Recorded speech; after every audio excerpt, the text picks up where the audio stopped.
Topic 17b, Integrated Rate Laws.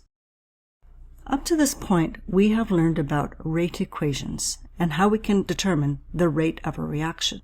Remember, a reaction rate can be found by taking the slope of the tangent to the curve as we measure the change in concentration over time, and that this reaction rate can be calculated using the rate constant as well as the concentration of reactants and the reaction orders according to the rate equation. But it turns out rate laws are not convenient for calculating the amount of time it takes for a reaction to happen.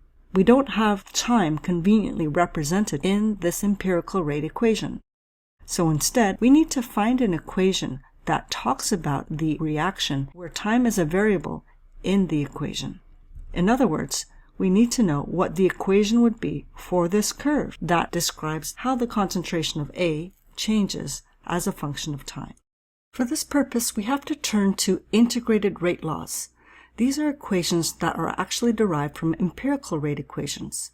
And so to get a sense of how these are derived, let's look at an example where we have a reaction, for example, of A being converted into product P. Suppose we're told that this is a first-order reaction. What this means is that we can take that rate, where we express the rate as the change in concentration with time, and in the case of a first-order reaction, this happens to be equal to the rate constant K multiplied by the concentration.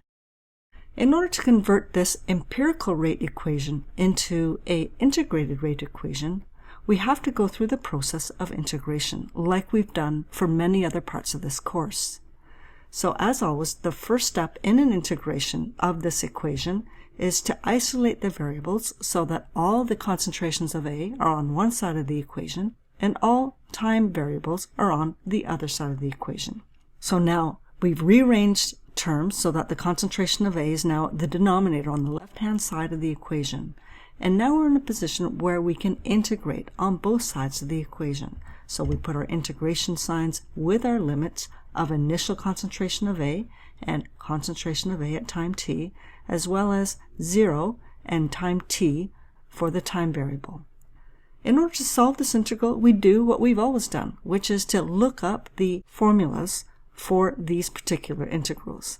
In the case of the right-hand term, we have time as our variable, and so the solution to this integral would be time, according to this general formula for integration. In the case of the integral of 1 over x by dx, in this case the variable is not x, but the concentration of A, and so the solution to this integral would be ln of A. So now we have an equation where we have to plug in limits of ln A on the left-hand side minus kt on the right-hand side. The limits of A at time t and initial concentrations of A would be ln A minus ln A naught. This would be equal to minus kt. So this gives us a final form that's rearranged. If we put our ln terms together, it becomes ln concentration of A at time t divided by initial concentration of A is equal to negative rate constant times t. Now I originally said that we wanted to find the equation of the progress curve that shows how concentration of A changes over time. And so we can see this a little bit more straightforwardly if we rearrange this equation. So we'll take the equation that we just derived and raise both sides to the power of e. And in doing so, we can get rid of that ln term, because e to the power of ln essentially gets rid of both of those terms, and that leaves us with concentration of A at time t divided by the concentration of A that we start with, and all that equals e to the power of minus kt.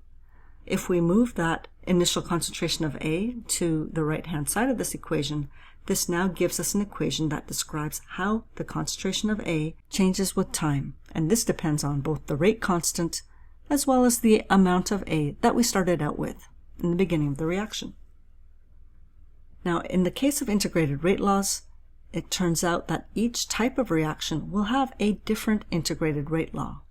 And so we can go through the same process of integration for each of the different reaction orders. For example, a zero-order reaction where A is converted to P gives rise to an integrated rate law shown on the right-hand side here, where the concentration of A is equal to the initial concentration of A minus Kt. In the case of the first order reaction, again in the same form of A being converted into product P, we just derived the integrated rate law in that situation. If we have a second order reaction, again of the form A being converted into product, then the integrated rate law becomes the inverse concentration of A at time t minus the inverse initial concentration, and this happens to be equal to kT.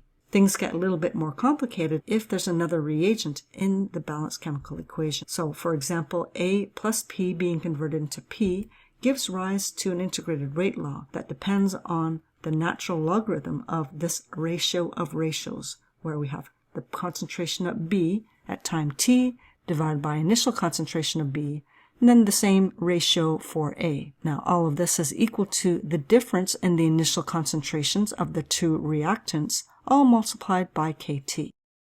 So all of these integrated rate laws are actually expressed in a form that allows them to be related to the equation of a straight line. On the left-hand side, we have variables that would correspond to our y variable, and we can take all of these for the different reaction orders and plot them with respect to time. And if we do so, then if the reaction is following the order that gave rise to that integrated rate law, we can expect to form a straight line where the slope is given by the term that comes before time. In addition, for a zero-order reaction, there's also a non-zero intercept of initial concentration of A. So the fact that these different integrated rate laws can be expressed as equations of straight lines gives us a method to find the rate constant.